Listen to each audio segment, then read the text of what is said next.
10 रुपए के कुरकुरे का नाम कभी सुना है आपने?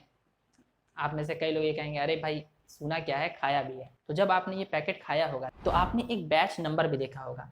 ये बैच नंबर आपको सिर्फ कुरकुरे के पैकेट में नहीं बल्कि हर एक आइटम जो कि खाने वाली होती है उस पर आपको देखने को मिल जाएगा। जैसे नमकीन, बिस्किट, जो भी आप खाएंगे तो उसमें आपको दिखेगा। तो आखिर क्या रीज़न है इस बैच नंबर को हर पैकेट पे लिखने का, आज के इस वीडियो में हम यही जानने वाले हैं। लेकिन अगर आप इस चैनल पर नए हैं तो इस चैनल को सब्सक्राइब कर लीजिए ताकि आपको हमारे वीडियोज़ के नोटिफिकेशन मिलते रहें।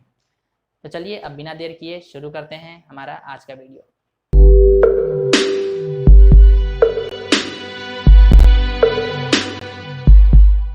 तो सबसे पहले हम इस बात को जानेंगे कि आखिर बैच नंबर की ज़रूरत पड़ती क्यों है। तो इसके पीछे एक सिंपल सा लॉजिक है। तो मान लीजिए कि आपको एक दिन में 1 लाख बिस्किट्स का ऑर्डर मिलता है, लेकिन आपकी जो मैन्युफैक्चरिंग यूनिट है वो एक बार में सिर्फ 10,000 यूनिट को ही प्रोड्यूस करती है। तो ऐसे केस में आप क्या करेंगे, आपको 10 बार 10-10 हज़ार के प्रोडक्शन करना होगा। तो ये जो 10,000 का जो प्रोडक्शन है, जो 10 बार हमें करना है, उसी को बैच कहा जाता है। यानी कि हम हर एक बैच में 10,000 बिस्किट्स का प्रोडक्शन करेंगे। लेकिन आप ये सोच रहे होंगे कि हर एक पैकेट पे फिर क्यों लिखा रहता है बैच नंबर। तो दरअसल बैच नंबर लिखने का रीज़न बहुत बड़ा है। इसमें होता ये है कि मान लीजिए कि आपको बिस्किट बनाना है, तो बिस्किट आपने एक बार में 10,000 बनाए। तो इन 10,000 बिस्किट को जो एक बार में बन रहा है उसको बनाने में आपने एक इंग्रेडिएंट्स यूज़ किया होगा। तो इन इंग्रेडिएंट्स को आपने जो यूज़ किया है, जैसे मान लीजिए कि आपने चॉकलेट बिस्किट का प्रोडक्शन किया, तो इस प्रोडक्शन में आपको ज़रूरत पड़ेगी चॉकलेट की, मिल्क की और शुगर की। आपने जो भी इंग्रेडिएंट इसमें डाला है उस चीज़ के बारे में कंप्यूटर में नोट कर लिया जाता है कि इसमें इतना इंग्रेडिएंट डाला गया है। उसके अलावा उस मैन्युफैक्चरिंग यूनिट में कौन इंचार्ज था, कितने वर्कर काम कर रहे थे, और इसके अलावा इस बैच से जो भी बिस्किट प्रोड्यूस हुई है उसकी मार्केटिंग कहाँ कहाँ हुई है, उन सब की डिटेल को एक जगह स्टोर किया जाता है और इसी स्टोर किए डेटा को एक नंबर अलॉट किया जाता है जिसे बैच नंबर कहा जाता है। ये बैच नंबर जो होता है ये नंबर भी हो सकता है, लेटर्स भी हो सकता है, सिंबल भी हो सकता है, या फिर तीनों का कॉम्बिनेशन भी हो सकता है।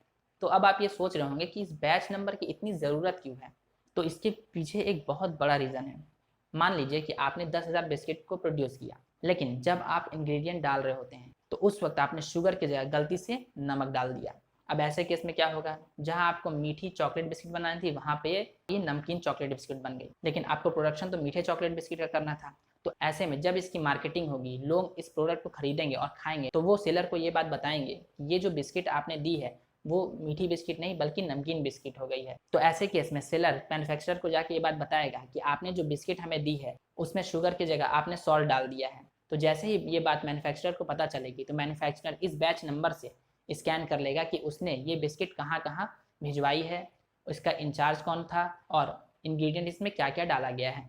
तो ऐसे केस में मैन्युफैक्चरर जितना भी उस बैच में बिस्किट प्रोड्यूस हुई है उसे वापस बुला लेता है और दूसरे बैच के बिस्किट को उन तक पहुंचा देता है। तो इससे ये फ़ायदा होता है कि मान लीजिए कि प्रोडक्ट में कभी भी कोई गड़बड़ी होती है तो उसके बारे में पता किया जा सके। ये जो बात मैं बता रहा हूँ बहुत ही सीरियस बात है। आपको शायद 2015 का केस पता होगा, मैगी का।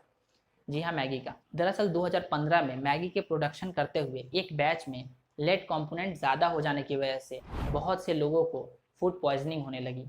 जब ये बात मार्केट में आई तो इस बैच के जितने भी प्रोडक्ट थे उनकी जांच की गई। तो इसमें ये पाया गया कि इसमें जो लेड कंटेंट है वो 17.5 पार्ट्स पर मिलियन है, जो कि 2.5 पार्ट्स पर मिलियन से ज़्यादा नहीं होना चाहिए।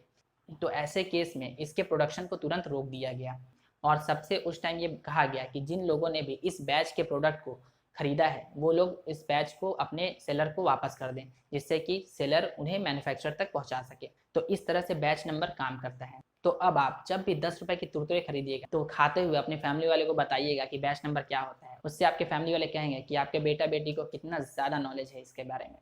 तो दोस्तों आई होप कि आपको हमारा आज का ये वीडियो पसंद आया है, और अगर आप इसी तरह के और भी नए नए वीडियोस को चाहते हैं तो आप हमारे साथ बने रहिए। जल्द मिलते हैं हम आपसे एक और नए वीडियो के साथ, तब तक के लिए गुड बाय।